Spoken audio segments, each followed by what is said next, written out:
जब भी हवन कराते हैं जी गाय का जो घी होता है, जी मैं और 3 चीज़ों के बारे में जानना चाहूँगा, इसका हेल्थ के लिए और पर्यावरण के लिए क्या बेनिफिट है स्पेसिफिकली? जी जैसे एक तो हो गया, मैं 3 चीज़ों के बारे में जानना चाहूँगा, गाय का दूध, जी गौमूत्र जी और गोबर। जी आप तीनों के बारे में अगर संक्षेप में बता सकते हैं थोड़ा। बिल्कुल, बिल्कुल। सबसे पहले गौमूत्र के बारे में मैं आपको बताता हूँ। जो गौमूत्र है, उस पे साइंटिफिक यूनिवर्सिटी जो गुजरात यूनिवर्सिटी है, उन्होंने ही रिसर्च कर रखा है और भी अलग-अलग जगह पर काफ़ी सारी रिसर्चेज़ हुई हैं। इस पे क्लिनिकल ट्रायल्स भी हुए हैं। बाकी लोगों के लिए ये गौमूत्र है, अगर आप इसको एलोपैथी की तरह मानें तो ये बहुत अच्छी मेडिसिन है, ओके, जो कोलेस्ट्रॉल को कम करती है, बॉडी का डिटॉक्सिफिकेशन करती है, लीवर क्लींजर है, लीवर को क्लीन करती है, ओबेसिटी को कम करती है, पॉजिटिविटी को बढ़ाती है, ऑरा को इम्प्रूव करती है। और क्लिनिकली प्रूवन जो ट्रायल्स हैं वो ये है कि कैंसर पेशेंट्स को, बहुत सारे कैंसर पेशेंट्स को गौमूत्र दिया जाता है और बहुत सारे पेशेंट्स, हमारे पास में एविडेंस हैं, रिसर्च भी हो रखी है, क्लिनिकल ट्रायल्स भी हो रखे हैं कि गौमूत्र देने से कैंसर सेल्स ख़त्म होती है। ओके, ठीक है, तो गौमूत्र का बहुत बड़ा महत्व है। उसके अलावा अगर आपको कोई रोग नहीं है तो भी गौमूत्र में सारे मिनरल्स पाए जाते हैं, बहुत सारे ट्रांस एलिमेंट्स पाए जाते हैं जो हमारी सेहत के लिए अच्छे हैं। उसके अंदर अलग अलग तरीके की बहुत सारी ऐसी चीज़ें हैं जो हमारे सेहत के लिए बढ़िया है, तो गौमूत्र पीना अच्छा है। उसके अलावा गौमूत्र में स्वर्ण तत्व पाया जाता है, ये भी गुजरात यूनिवर्सिटी की रिसर्च है, जिसके अंदर जैसे अपन कहते हैं ना, सोना दे सुरक्षित तन, चांदी दे तेज दिमाग। तो यस। सोना, च्यवनप्राश में कहते हैं। च्यवनप्राश में कुछ लोग कहते हैं, लेकिन किसी भी फॉर्म में अगर आप स्वर्ण भस्म खाते हैं या स्वर्ण का किसी पानी, जैसे आपके घड़े में पानी भरते हैं आप, उसके अंदर अगर आप सोने की कोई चीज़ रखें तो उसकी ऊर्जाएं पानी में आती है। राइट। तो गौमूत्र के अंदर स्वर्ण तत्व है और लिक्विड फॉर्म में, सोल्यूबल फॉर्म में उसको रिसर्चर ने ये ट्रायल किया और उससे गौमूत्र से सोना निकालने का मेथड भी डेवलप कर लिया है। बट वो मेथड बहुत कॉस्टली है, वो सोने की कॉस्ट से ज़्यादा महंगा पड़ जाता है। इसकी वजह से अभी तक उस पर काम चल रहा है कि हो सकता है आने वाले समय में ऐसा हो जाए कि वो निकाल पाएँ और वो चीपर हो जाए, क्योंकि ये तो अभी इनिशियल फेज है। तो राइट। मैंने कहा ना कि अब जैसे रिसर्च तो आज हुई है 4 साल पहले, लेकिन हमारे पूर्वजों ने कह रखा है कि गौमूत्र पियो, ये इम्यूनिटी देगा, सोने की वजह से इम्यूनिटी आती है। तो हमने तो मान रखा था कि होता है, साइंस ने इसे आज प्रूव किया है कि इसमें सोना है। हो सकता है आने वाले समय में वो और बहुत सारी अच्छी चीज़ें प्रूव करे, हो सकता है उसमें से सोना निकलने लगे, तो ये पॉसिबिलिटीज़ हैं। तो साइंस अभी पीछे है मेरे हिसाब से, जो हमारा सनातन संस्कृति है उसके अकॉर्डिंग।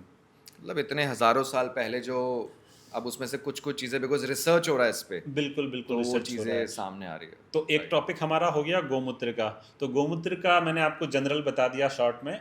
इसके यूजेस क्या क्या हैं। लोग गौमूत्र पीने के लिए यूज़ करते हैं। अगर आप पूरी तरीके से स्वस्थ हैं तो भी रोज़ गौमूत्र पी सकते हैं, एक ढक्कन एम्प्टी स्टमक।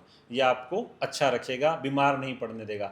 आयुर्वेद का जो कॉन्सेप्ट है ना, वो बीमारी को ठीक करने का नहीं है, वो शरीर को स्वस्थ रखने का है। कि ओके। आप दिनचर्या करो, दिनचर्या का पालन करो, अच्छा खाना खाओ, अच्छा भोजन लो, और फीड के अंदर आयुर्वेद और पंचगव्य को शामिल करो, तो आप बीमार ही नहीं पड़ेंगे।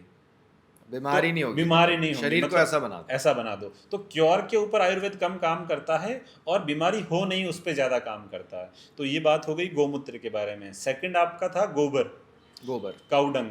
तो मैं आपको बताऊं कि गोबर के ऊपर भी अभी रिसर्च हुई है। हमारे लोग तो काफ़ी समय से, देखो, संस्कृतियों में चीज़ों को जोड़ा जाता है किसी न किसी वे में। जैसे गौमूत्र का मैंने आपको बताया कि छिड़काव करते हैं, हवन करते हैं, तब पॉजिटिविटी के लिए देवताओं की जब पूजा करते हैं तब गौमूत्र छिड़कते हैं। सोचिए अगर वो पवित्र नहीं होता तो उसको पवित्रता के लिए छिड़का क्यों जाता, नहीं करते। है ना। बाकी किसी मूत्र को तो नहीं करते, बाकी सब में तो निषेध है। गौमूत्र का आवश्यकता है, वो कंपलसरी है पूजा के लिए। ठीक है। गोबर के अंदर भी, गोबर से आंगन लीपा जाता था, उससे बैक्टीरियल जो बैक्टीरिया होता था वो किल होता था। अगर आप नंगे पैर गोबर पे चलते हैं तो आपका डिप्रेशन कम होता है, ये साइंटिफिक रिसर्च हो गया है। ओके, मड डिप्रेशन हाउस, कम होता है। बिल्कुल बिल्कुल कम होता है। मड हाउस जो गोबर से पूरी तरीके से लिपे हुए हो, अगर उनमें आप रहते हैं तो आपका ब्रेन बहुत अच्छे से काम करता है और रेडिएशन का जो नेगेटिव इम्पैक्ट है वो आपकी बॉडी पे नहीं होता। रेडिएशन को गोबर जो है वो कम करता है। जैसे आपका मोबाइल है, वो हर रोज आपको रेडिएशन दे रहा है। आप अगर हाँ मोबाइल पे गोबर की चिप लगा लें तो वो रेडिएशन को ख़त्म कर देता है। इस पे भी साइंटिफिक रिसर्च हो रखी है। जो गोबर के घरों में रहने वाले लोग हैं उनकी बौद्धिक क्षमताओं पे रिसर्च हो रखी है।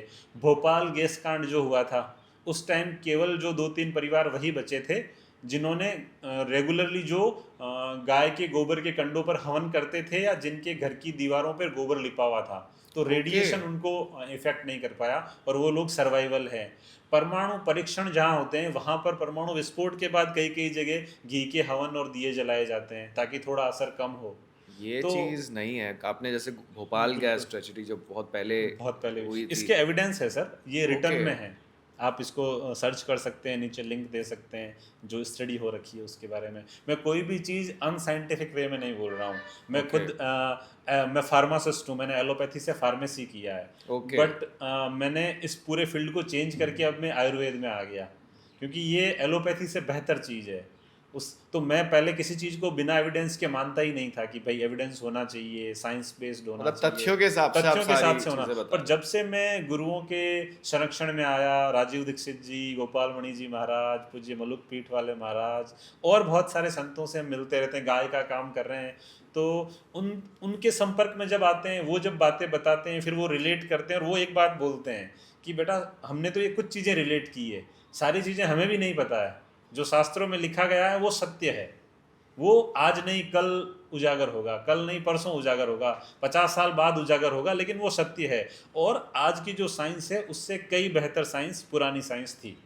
या एक छोटा सा एग्जांपल देख लीजिए ना आप, योग देख लीजिए, योग देख लीजिए, पूरी दुनिया फॉलो कर रही है उसे। अभी फॉलो कर रही है ना। अभी देखो योग का ट्रेंड पिछले 10-20 सालों में आया है, जबकि भारत ने योग कितने हजार साल पहले, सूर्य नमस्कार बहुत पुरानी विद्या है कि तब से लोग कर रहे हैं। अब उन्होंने उसमें क्या धर्म जोड़ना पड़ता है, ऐसे तो बंदा मानेगा नहीं। कोई भी चीज़ को अगर आप किसी चीज़ के साथ जोड़ेंगे तब वो काम करेगी। ट्रू। उन्होंने कहा कि सूर्य की तरफ देख के और आप ये करो तो सूर्य को नमस्कार भी होगा, आपकी बॉडी भी ठीक रहेगी। मंदिर जाने को उन्होंने जोड़ा कि आप मंदिर जाइए, आप देखिए मंदिर जाके पॉजिटिविटी आती है ना, वो बिल्कुल। क्यों आती है, कैसे आती है, उसका स्ट्रक्चर की वजह से आती है, वो घंटी बजती है उसके वाइब्रेशन की वजह से आती है, किसी भी रीजन से आती है। ये पूरी एक अलग साइंस है, मंदिर भी एक साइंस है, वो पूरा साइंस के कॉन्सेप्ट पे ही बना हुआ है। लेकिन हमारे शास्त्रों में ये पूरी बात नहीं बता के एक लाइन बता दी कि सुबह मंदिर जाना चाहिए। अब जो इसको ब्लाइंडली फॉलो कर लेगा उसको सारी चीज़ें अपने आप मिल रही है। जो बोलेगा नहीं मुझे तो साइंस का एविडेंस चाहिए, तो एविडेंस हो सकता है आप रिसर्च करें तो आपको मिले, कोई चीज़ का तो एविडेंस नहीं भी मिले।